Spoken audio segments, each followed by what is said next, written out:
ఐపీఎల్లో భాగంగా sun Risers హైదరాబాద్తో జరిగిన మ్యాచ్లో లక్నో సూపర్ జైంట్స్ ఘోర పరాజయాన్ని చవిచూసింది. మొదటిగా బ్యాటింగ్లో విఫలమైన ఒక మాదిరిగా స్కోర్ సాధించారు.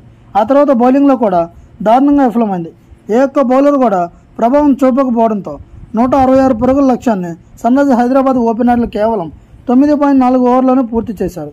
ఇక మ్యాచ్ ముగిసిన తర్వాత లక్నో సూపర్ జైంట్స్ యాజమాని సంజీవ్ గోయక్ తన సహనాన్ని కోల్పోయాడు. రాహుల్ కెప్టెన్సీని తప్పుపడుతూ ఆగ్రహం వ్యక్తం చేశాడు.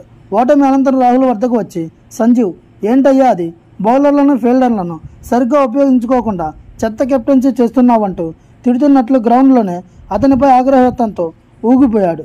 దీనికి సంబంధించిన వీడియో ప్రస్తుతం సోషల్ మీడియాలో వైరల్గా మారింది. రాహుల్ ఏదో చెప్పేందుకు ప్రయత్నిస్తున్నా సంజీవ్ వినిపించుకోకుండా రాహుల్పై కోప్పడ్డాడు. సంజీవ్ మాట్లాడేటప్పుడు రాహుల్ చాలా అసౌకర్యంగా ఫీల్ అయినట్లు వీడియోలో కనిపిస్తుంది.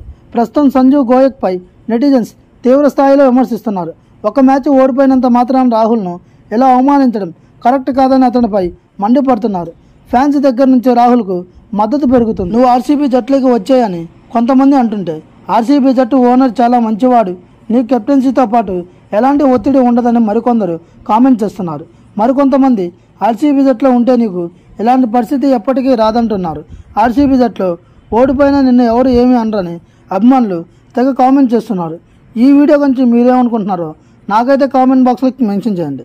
ఈ వీడియో కనుక మీకు నచ్చినట్లయితే please like, share and subscribe.